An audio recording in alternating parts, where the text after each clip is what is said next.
Hey guys, it's TechGenie back again with another video. Today it's something slightly different. We're going to be giving you a tutorial on how to color grade photos for either time lapses or just any photos that you've taken using Adobe Lightroom. So let's get onto the computer and get straight into this review. So if you don't know already, we do run a second channel where some of these photos and video versions of these will be on during the summer, and it's called Vlog Brothers. We do call vlogs, time lapses, and travel montages and things like that. So if you're interested in seeing what's going on over summer with us, head over to there. The links are in the description of all of our videos, and subscribe. It'll be great to see you around. Adobe Lightroom is obviously a paid piece of software, but you probably can find it on the internet in various places. On the internet. I'm not going to show you how to because I'm not about that illegal life usually. So if you want to find it, by all means try and find it, but don't get me involved in your death sentence or jail sentence or whatever it is. But without any further ado, let's get on to using Lightroom on this computer. So the first thing you want to do is obviously select your image to use on Lightroom, and it's really simple. You take a photo with the camera. So then what you do is once you've downloaded it onto the computer, save it like on the desktop or something, and then drag it into the library here like I'm about to do now. Okay, so once you've got it in this like floaty format, you drop it in here and it just comes up with this thing here, and it will see here that's the selected photo, and we just want to head down to import and click import. Won't take long. This is the little progress bar here, and then select the photo, then go on to develop up here.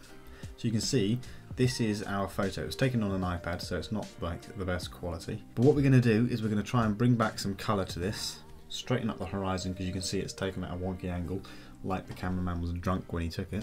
You took the photo.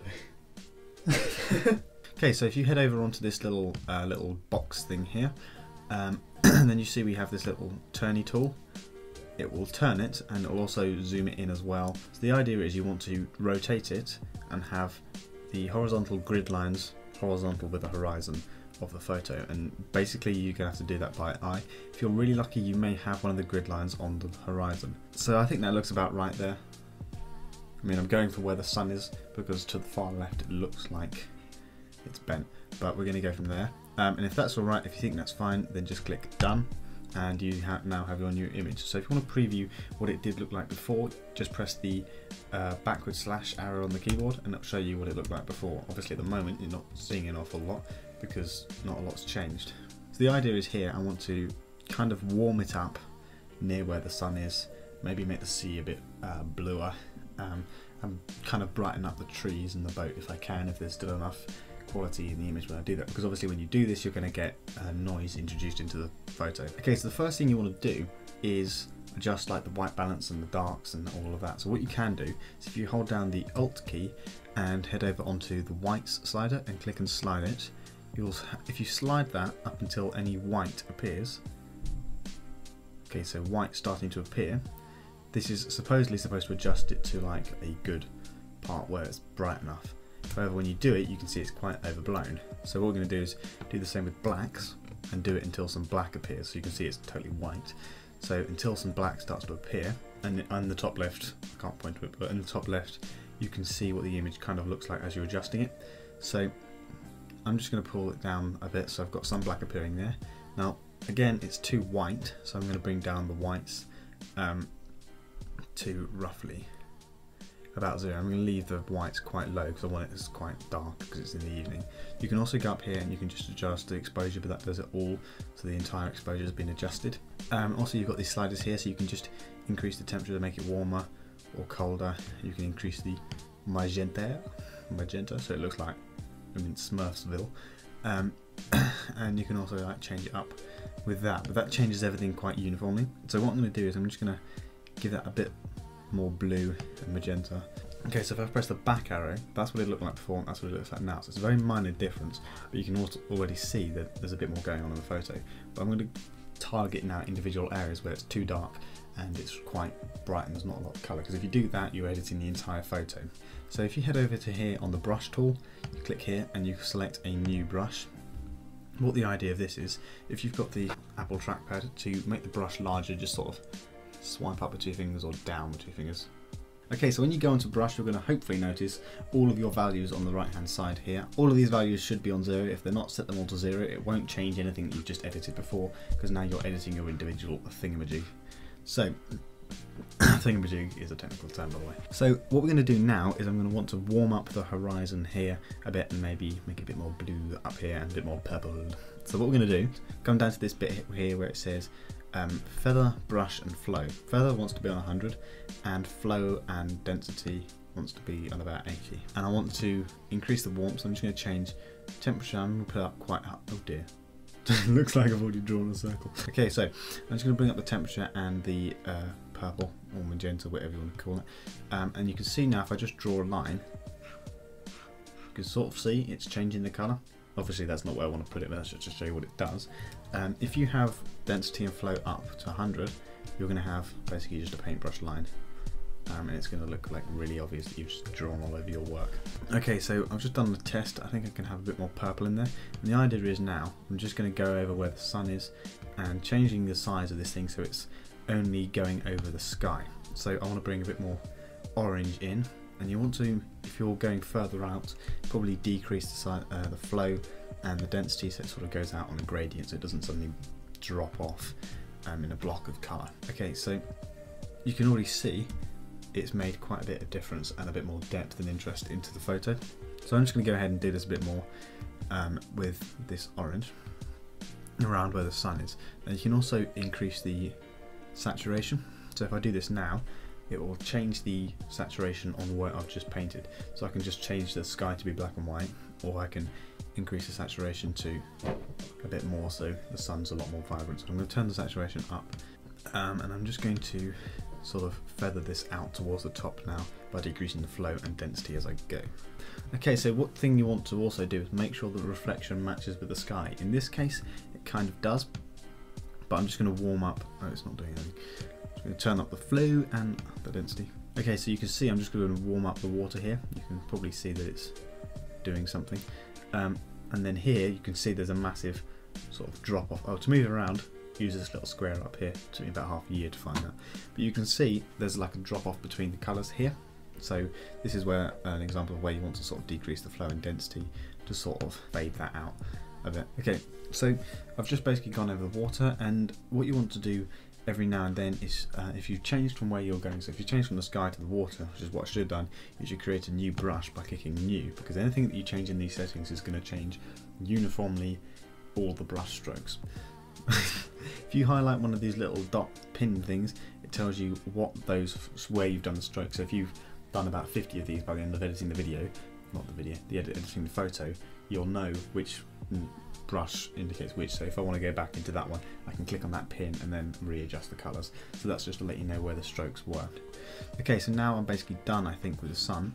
I want to just create a new layer, new brush, and I'm just going to try and sort out these trees and see if I can make them brighter. Actually, I'm going to do it with the boat first. So the idea is I'm going to zoom into the boat, find the boat. Okay, and then I'm just going to bring up the exposure. Okay, because it is so dark, it's quite hard to sort of salvage anything from here and bring up the exposure. But you can see it is gradually making it a bit brighter. Now what you don't want to happen is you to be going, let's just draw their heads a bit, is you to be going over onto the water, so like the water's really bright. So you can see there I've gone a bit over the side and it looks a bit random. Looks like a really bad HDR photo. So you can see anything that was white is now a lot whiter. I can't really do much with the blacks, but I still think that looks a bit better. You can sort of see the flag now going on, it looks a lot nicer. Okay, so I've now done the sky, some of the reflection and the boat. So you can also already see that it's looking a bit more interesting. So what I'm going to do now is try and edit the sea here, make it a bit more turquoise. So I'm just going to bring down tint after creating a new brush, and we'll bring down tint and the blues. Doesn't matter, around 80-90 is about where you want to be. And then I'm just going to test out here what it looks like. Okay, so you can see that's quite blue. So if I just draw a nice line across, you can see that's quite blue. So I'm probably going to take a bit of blue off, and I'm just going to sort of paint some of that in there. And probably bring that down there. So at the moment we've kind of got like a nice gradient going through from nice red to a sort of greeny thing here to nice turquoise blue here, and then black at the edge. So there's quite a nice gradient there. You can see it shows quite a bit more, looks a bit more interesting than it did before. So I'm just going to try now with the same brush doing the sky as well. So if I sort of darken the sky here, if that looks any better. And it's basically up to you whether that's what you want to do, or create a new brush and edit that. So basically what I've decided to do, instead of actually doing the same brush, I'm just going to create a new brush to do the sky with, so then I have a bit more control over the colours. I'm using the wrong colour. Okay, so I'm going to go for a bit of purple and blue, and try and make it look a bit cool. Okay, so again, I'm just going to adjust the flow and density to stop having that massive drop off between colours between the two, and try and feather it in a bit, and gradually do that and work my way towards it, because I want to go from nice and orange to quite cold and purpley blue on the outside. It's basically the idea. Okay, so I'm going to put a bit more purples in the sky. I've been instructed by my chief advisor that that's what would work. Okay, so I'm just going to go over here. Basically, it all depends on how you want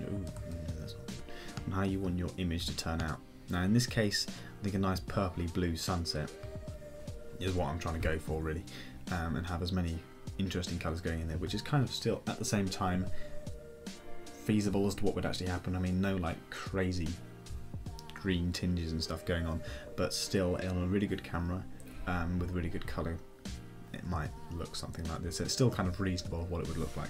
Okay, so one thing you want to make sure of, if you hear any noises, just ignore them. I'm not waiting all day for them to be quiet. So if you want to, the one thing you want to make sure is that the sky basically replicates a reflection in the water. So I've put some purple in the sky here. I want to put a bit of purple in the water here. Now, again, you probably can't see too well exactly the colour, but it does add a little bit of layers in there, and by the end of it they all build up and kind of show a bit more. I was going to try and zoom in and make these a bit brighter, but I'm not sure if it actually will work. It's more colour in the top right, we've been told. Okay. So I'm going to put the exposure on 90. Okay, exposure on 0. I'm going to put saturation on 0.